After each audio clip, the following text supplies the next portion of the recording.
Assalamualaikum warahmatullahi wabarakatuh. Innal hamdalillah nahmaduhu wa nasta'inuhu wa nastaghfiruh wa na'udzu billahi min syururi anfusina wa min sayyiati a'malina. May yahdihillahu fala mudhillalah wa may yudlil fala hadiyalah. Asyhadu an la ilaha illallah wahdahu la syarikalah wa asyhadu anna Muhammadan abduhu wa rasuluh la nabiyya wa la rasula ba'dah. Allahumma salli ala Muhammad wa ala alihi wa sahbihi ajma'in. Rabbi shrah li sadri wa yassir li amri wahlul 'uqdatam min lisani yafqahu qawli ma ba'd.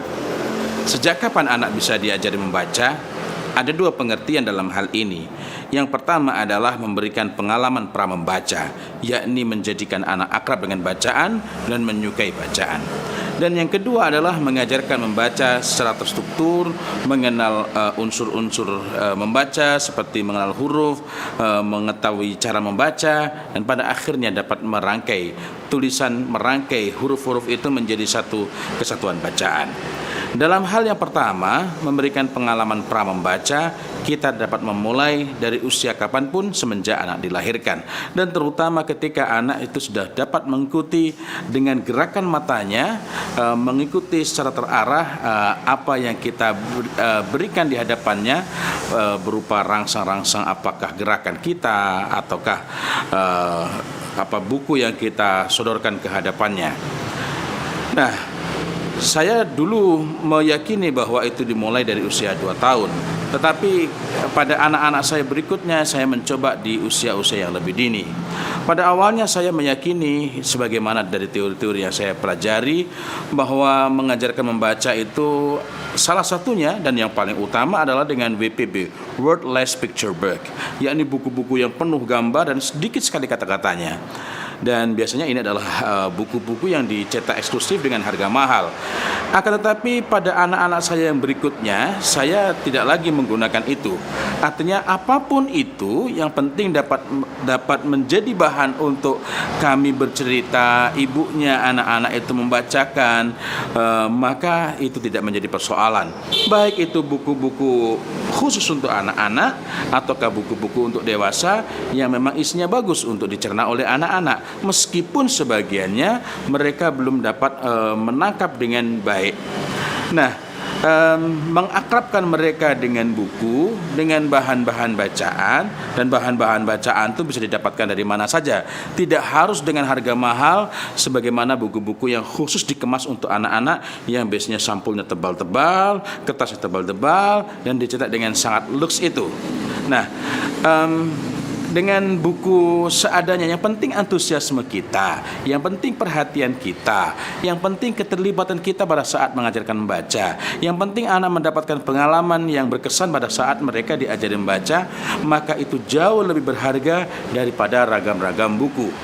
Nah, bagaimana dengan mengenalkan huruf-huruf kepada mereka? Semisal ada metode yang disebut sebagai metode Glendoman. Saya tertarik dengan sebuah buku yang ditulis oleh Kathy Hurst-Pasek. Kathy Hurst-Pasek menulis sebuah buku yang berjudul Einstein Never Used Flashcards. Einstein itu nggak pernah menghafal, nggak pernah menggunakan kartu-kartu ajaib itu. Nah, siapakah Profesor Kathy Hurst-Pasek? Kathy Hurst-Pasek itu adalah satu-satunya periset, satu-satunya peneliti yang otoritatif yang diizinkan masuk ke pusat atau lembaga yang didirikan oleh Glendoman. Dan hasilnya mengejutkan, tidak ada satupun jenius yang pernah dihasilkan, yang pernah dilahirkan melalui metode ini. Yang mengejutkan lagi adalah bahwa ternyata banyak anak-anak yang di awal itu sudah bisa menyebut nama-nama huruf dan tampaknya sangat pintar di usia-usia yang mereka itu masih layaknya baru usia playgroup. Tetapi ketika mereka menginjak usia-usia 10 tahun, kurang lebih usia kelas 4 atau kelas 5 SD lah untuk ukuran sekolah di Indonesia ini, ternyata mereka justru less enthusiasm, kehilangan antusiasme, kehilangan gairah belajar. Dan tampaknya ini banyak terjadi pada anak-anak kita. Jika kita memperhatikan misalnya di negeri-negeri lain, semisal Jepang sepanjang yang saya ketahui, maupun negeri tetangga semisal Australia, atau negeri lain semisal Inggris, kita menemukan data bahwa Anak-anak itu tidak harus mampu membaca, terampil membaca di usia yang sangat dini, tetapi mereka memperoleh pengalaman-pengalaman yang menyenangkan, pengalaman berkesan terhadap membaca. Artinya yang paling pokok di sini adalah sikap terhadap membaca. Jika sikap terhadap membaca itu sangat baik, maka ini akan memudahkan untuk tumbuhnya kegairahan, tumbuhnya antusiasme membaca di masa-masa berikutnya. Nah, kalau sudah antusias, mudahlah bagi mereka untuk belajar mengenal huruf dan merangkainya.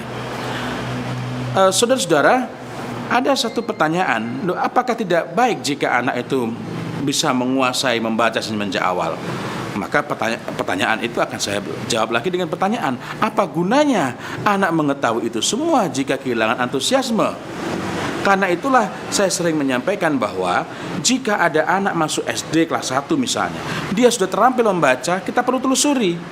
Anak ini dulu sudah terampil membaca karena di-drill, diajari setiap hari oleh ibunya atau oleh gurunya di TK atau bahkan gurunya di playgroup, ini A, ini B, ini C, apapun lah itu metodenya, sehingga dia bisa membaca. Ataukah anak itu bisa membaca dikarenakan dia tertarik dengan kegiatan membaca, lihat teman-temannya, maksudnya teman-teman yang sudah lebih tua, kakak kelasnya, orang tuanya, keluarga pada asik membaca, lalu anak minta diajari, misalnya bunda ini huruf apa, bu guru ini huruf apa. Yang dari interaksi itu, dari pertanyaan-pertanyaan itu, anak pada akhirnya sebelum masuk SD atau bahkan baru TKA, baru masuk TK sudah bisa membaca, maka yang kedua itu termasuk baik.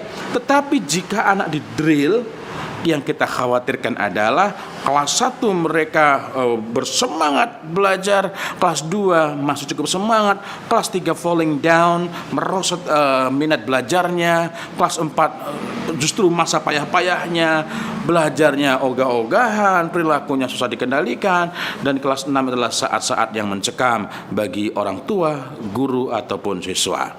Artinya bahwa membuat anak gila membaca itu sangat penting, tetapi kita perlu tahu caranya, kita perlu tahu apa yang paling pokok agar kita tidak sekedar mengajari mereka untuk mampu dan terampil membaca, tetapi yang lebih pokok lagi, lebih penting lagi adalah membuat mereka senang, dan karena senang mereka antusias, dan karena antusias itulah mereka akhirnya lebih mudah menguasai keterampilan membaca, sehingga tidak peduli mereka sudah terampil membaca di usia-usia TK atau SD kelas 1 atau SD kelas 2, tetapi yang jelas mereka memiliki kegairahan yang besar untuk belajar hingga masa-masa berikutnya.